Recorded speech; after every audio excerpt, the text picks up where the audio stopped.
Salam bijak, Bisa Pajak akan memberikan informasi mengenai berita perpajakan terkini.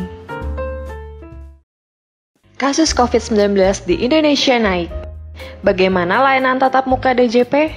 Seperti diketahui, mulai 1 September 2020, pengambilan tiket antrean layanan tatap muka kantor pajak sudah bisa diakses secara online melalui kunjungan.pajak.go.id. Orang yang akan berkunjung ke kantor pajak hanya perlu masuk ke laman tersebut.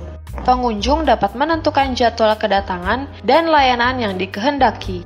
Layanan itu yang terdiri atas layanan loket tempat pelayanan terpadu, layanan konsultasi perpajakan, layanan konsultasi aplikasi, layanan janji temu, dan layanan lainnya.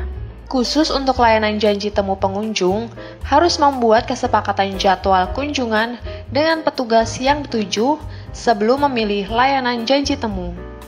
Layanan tatap muka dilaksanakan secara terbatas sesuai dengan kapasitas kantor pajak dengan tetap memperhatikan protokol kesehatan. Setiap wajib pajak dapat memanfaatkan layanan elektronik DJP dalam pemenuhan kewajiban perpajakan.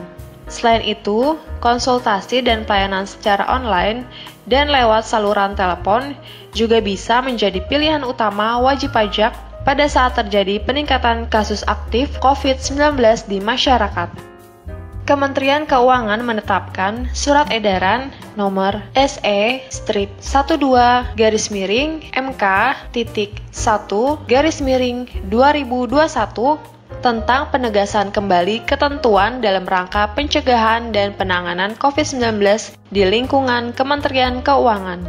Ditetapkannya SE tersebut karena munculnya wilayah-wilayah baru zona merah COVID-19 serta peningkatan kasus konfirmasi positif COVID-19.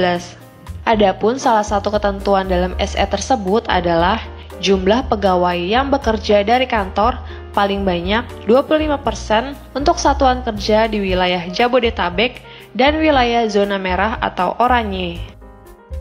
DJP kirim surat ketetapan pajak secara elektronik. Ditjen Pajak atau DJP sekarang bisa menerbitkan ketetapan serta keputusan pajak dalam bentuk elektronik. Ketentuan baru tertuang dalam PMK 63/2021 yang merupakan aturan turunan dari pasal 63B PP 74/2011 S.T.D.D PP 9/2021. Direktur Jenderal Pajak dapat menerbitkan keputusan atau ketetapan dalam rangka melaksanakan ketentuan perundang-undangan di bidang perpajakan dalam bentuk elektronik dan ditandatangani secara elektronik. Bunyi pasal 2 ayat 3 PMK 63/2021. Surat ketetapan pajak yang dapat diterbitkan secara elektronik antara lain surat ketetapan pajak kurang bayar, surat ketetapan pajak kurang bayar tambahan, surat ketetapan pajak lebih bayar, surat ketetapan pajak nihil, hingga surat tagihan pajak.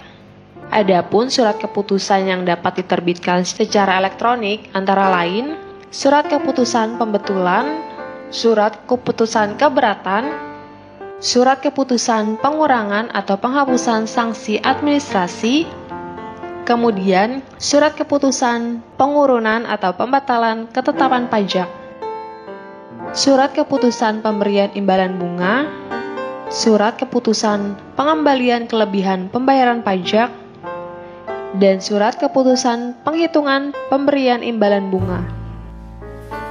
Sebagaimana tertuang dalam pasal 63B ayat 2 PP 74/2011 S.T.D.D PP 9/2021.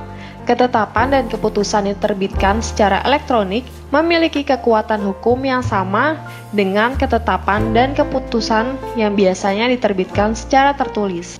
Sementara itu, apabila DJP telah menerbitkan ketetapan atau keputusan secara elektronik, tidak ada keputusan atau ketetapan yang diterbitkan secara cetak oleh DJP. Ketetapan dan keputusan diterbitkan DJP secara elektronik ini akan disampaikan melalui 3 saluran, yakni secara langsung melalui laman DJP, laman atau aplikasi lain yang terintegrasi dengan sistem DJP, atau langsung ke email wajib pajak yang terdaftar pada sistem administrasi DJP. Bagi sobat bijak yang ingin menerima update berita dari channel Bisa Pajak, silahkan like, subscribe, dan tekan tanda lonceng. Salam bijak.